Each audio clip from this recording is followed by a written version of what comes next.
Hello everybody, I'm Dickson. Welcome back. We're in the midst of a master class series on structure, and we're giving some examples. The last time we met I gave you an example of how we fish a particular three-sided bar where the only method, quote method, that was needed was casting only. It wasn't just one structure. I fished 4 different bars that day in Berlin Reservoir, all from one casting position, and we caught 40 bass. So, as I mentioned the last time we talked, if I could just cast and thoroughly cover a structure, I'd do it every time. I love making a cast. It's the quickest and best way to get the best results. In fact, when you look at overall fishing, the good catches can be made in a lot of different ways, but the great catches are made when you're in a school of fish on a casting position. But that was then. Now I'm going to give you another story. It's another example of an underwater bar. It's a three-sided bar. It had 60 feet on one side and about 57 feet on the upstream side. But this bar, after I examined it and did all the detail mapping and looked at the overall situation, I realized there was only one way to fish it. And this particular bar, the only way to fish it was by trolling. This bar I found while I was doing a detailed map, or a general map rather, of an area where Buck Perry wanted me to run a summer school, the very first summer school we did on the Winnipeg River. It's the Lake of the Woods on the Canadian side is what it is. There's lakes everywhere, offshoot lakes going every which way, streams coming in, and side streams coming in, and then the main river, Winnipeg River system. It's one of the few rivers that actually flows north. And so in my mapping of the area, I found a bar. This particular bar was sort of picture perfect. It had break line at 15 feet, one at 25 feet, one at 35 feet, 32 feet, I'm sorry, one at 37 feet. It had another one at 42 feet, one at 47 feet, into 60 feet of water. It was classic. It was a perfect structure. Only one problem. When you're fishing the river, there's a current, and this is what makes the problem. We can't fish with current in a conventional way. We would prefer, of course, if we can't cast and we had to troll, we would still want to be able to make trolling passes and follow the break lines like we would normally on a normal structure. But you can't do that in the current either. The Winnipeg River has 10-12 mile-an-hour current. So if I try trolling and following that break line around the bar, that current is going to not only throw my lure and my line, but it's also going to push my boat out of position. There's no way, even the greatest troller in the world cannot make that pass in 12 mile-an-hour current. Not going to work. You can't do it. You can't be exact in your presentation. And remember, I've said this many times. If you haven't been reading my blogs, you need to. I've said it many times. When you're fishing deep water, when you're finding a fish in the deep water, which is where they are most all the time, we've already established that, you have to be precise. You have to be exact. You cannot be sloppy. You can't just sort of put a lure down in there somewhere and hope to catch a fish. You got to put it right on the money. So with this current, it makes it almost impossible. The only way I could figure to fish this bar was to get downstream, get my lure in the water, and a lot of times, for a lot of those break lines I was using wire line. We'll talk about that later in presentation. But I had to make a trolling pass, couldn't cast it, had to make a trolling pass, and I went up the river. As normally 95% of the time when you're fishing a river, you're going to be trolling against the current. It allows you to control the boat and control your lure much better. And so I'm trolling upstream, and I got some line sights on some shoreline sightings so that I could hit these different break lines at exact spots by trolling up over the bar. But I had to hit it in the right spot. I couldn't just troll it anywhere. Had to hit it in the right spot. It was quite a large bar. So I had my sightings and started trolling that bar, and I'm not kidding you. Over the 20 years that I was holding schools up there, my students and I, we caught literally thousands of walleye off of that bar. and I probably could say easily over 1,000 that were over 8 or 9 pounds. Big fish. It was a terrific structure. It is a terrific structure, but there was only one way to fish it: trolling. Now, don't misunderstand. If I could park my boat on that bar and anchor down, and with the heaviest jig I could find, throw it out there and hit those spots on the cast, man, I would have done it every time. I'd have a fish on every cast probably. But the lure gets swung out of position by the current. You just can't do it. Doesn't work. So here's the opposite of our first example we used last time we talked, where it was just casting. This structure was just trolling, but what a terrific structure and a terrific result. But think about this: if you weren't a troller, you'd have never caught any fish off that structure. And we literally caught thousands of walleye off of that spot. But you had to do it by trolling, and trolling alone. You know, in our discussions over the last couple of times we got together, we've been talking about bars and different types of bars. And I gave an example, Berlin Reservoir. We were talking about the method that was used to produce the fish was casting only. Then we talked about a river structure in the Winnipeg, where trolling was the only possible way to fish the structure. I'm going to give you an example now of another three-sided bar where both casting and trolling were needed. I was doing this promotion up in western New York. It's a lake called Chautauqua Lake. It's a natural lake. It's a beautiful lake. It's got a weed line, and the weed line's still about 10 feet. It's got fairly good watercolor. It's not too clear. It's a good dark yellow green. And so we were doing a clinic. We're also doing a promotion for a big tackle dealer that was in Buffalo and Rochester and all up in that western New York area. And so it was a big deal for us. So we had to find the fish in Chautauqua Lake. So the first day we go out, we did have a contour map. We saw a bar, a three-sided bar on the map, and it looked quite large. In fact, on the contour map, it was marked in quotations. It said long bar, and it was. When we got out there to do a mapping job on that bar, it was about a 1/4 mile wide at the widest spot in by the shoreline. The formation literally was about a 1/4 mile wide. And then as we turned and went out and followed there was a good break line, good break lines involved, I'll tell you in a minute. But we're going out to the break line to get to the end of the bar. We were nearly a mile out in the lake. So here we got a structure that in shape, it's really kind of narrow ridge-like shape, but it's a 1/4 mile wide at its widest spot, and it reaches out into the lake nearly a mile. So it was a quite a big structure. So right off the bat, we knew that we were going to have to include trolling in the fishing of this structure. If we were to just cast and thoroughly cover this structure, it would have taken 2-3 days. So let me tell you how, first I'll tell you how this structure's set up, and then you can get in my mind and go fish it with me. Here's what it was. The weed line cut off at about 10 feet. So we knew we had to check inside, go along the edge, outer edge of the weed line and check the shallows by throwing some topwater baits in the weeds and some weedless lures midway down, you know, throwing some spinner baits. We had to check all of that water.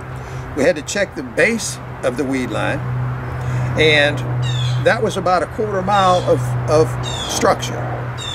So the best way to cover all of that stuff was simply to get on our, what they call a trolling motor, what I call positioning motor.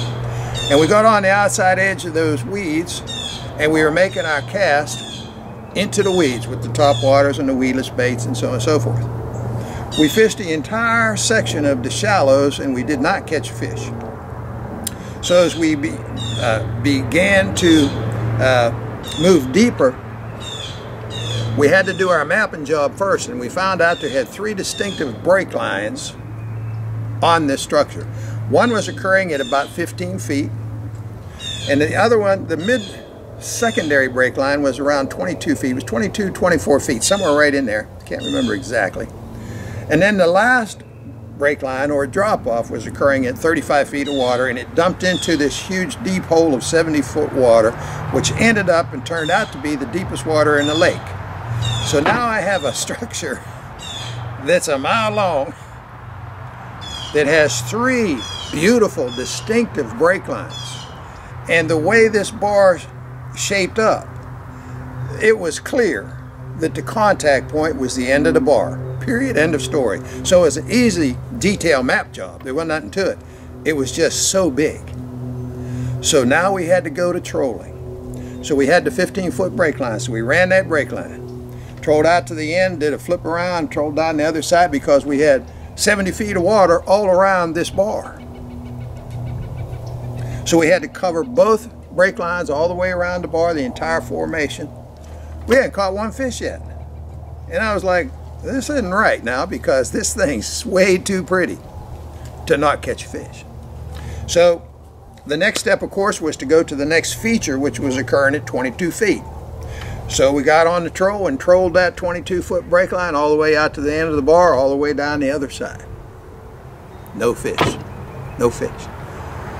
And I had the tackle dealer was with me in the front of the boat, and I said, man, I can't believe we haven't caught a fish. This place is gorgeous. Well, we got to go to the next step. We have the drop off. Now, you know I fish with wire occasionally. I'll have to mention I went to wire at that point, got down to 35 feet, made a trolling pass all around that drop off, out to the end, loop around, down the other side, 35 feet. Now, most of you who know me and have been fishing with me, you know one thing for sure. I'm a pretty good troller. I've been doing it for a long time. I can keep my lure on the spot where it's supposed to be. So I felt like I had made completely perfect passes. It wasn't hard passes to make. Pretty straight line stuff. And we hadn't caught a fish.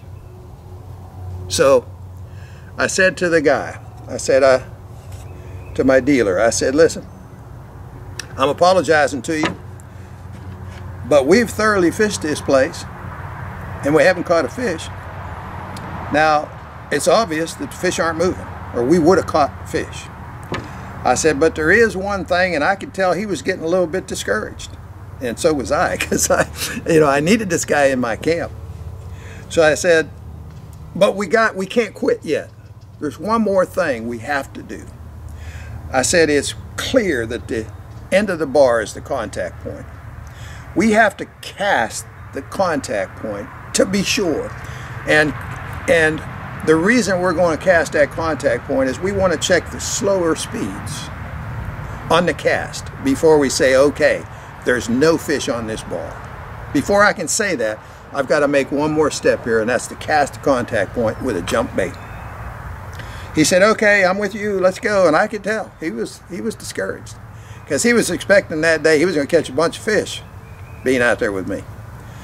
So we anchored down in about 17 feet of water, was as far in as I could get and still reach the end of the bar. I had to reach the end of the bar, sink my lure into 70 feet, and fish it on up over the 35-foot drop off, and also fish the 24-foot break at the point, or at the end of the bar, with a slower speed. Keep in mind, it's summertime now, so we're trolling, and I didn't think there were any fish there, but I had to do that. I had to check the slower speed. So we put on, I think it was 5/8 ounce jig, long cast into the 70-foot hole, sink it down to the bottom. Jump, it's a jump bait, it's a jig. So I jump the bait, pick up slack, jump it, pick up slack. Third jump, pick up slack, pow! I had a jolting strike. And things had been so dead up until that point, it even surprised me a little bit. And I landed that fish, weighed 5 3/4 pounds. Now, when you're up north, unlike the south, the last schooling size of largemouth bass is around 5 3/4 pounds. They tend to die off after that. When you get a 7-8 pounder up there, that's a freak. He lived to be 102 or something, you know. But normally 6 years is about the life expectancy. So 5 3/4 pound fish, pow! So I yelled at the guy, make a long cast, make sure you hit the hole. And he threw a cast, and I threw another cast. And on my second cast, same spot, hit a second fish. Third cast, same spot, hit another fish. All 3 fish were right at 5 3/4 pounds. They were school fish, but the school of fish hadn't moved, because after the third fish, that was it. It shut down. That was the whole story. So if you analyze what I did, I took a 1/4 mile of shallows, thoroughly fished, top water, spinner baits, all of the above, no fish. Trolled 3 beautiful break lines on a huge, terrific looking bar, no fish.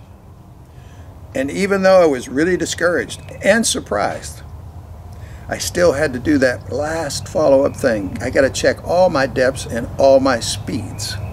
And it produced 3 fish. Now that wasn't a great catch, but up there in that lake, in that part of the country, those 3 fish were killer fish.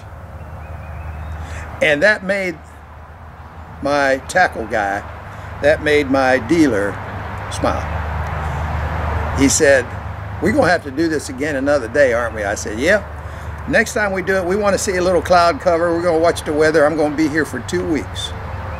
And 3 days later, we had a good fishing condition, and I called him up, and we went out there, and we killed the fish. And in 2 weeks, I fished that lake and promoted. We had a terrific promotion. And in 2 weeks, I caught hundreds of fish off of that bar. And not only largemouth, we caught largemouth, we caught smallmouth, we caught 4 or 5 muskie, I can't remember exactly, but we caught multiple muskie and walleye off the same bar.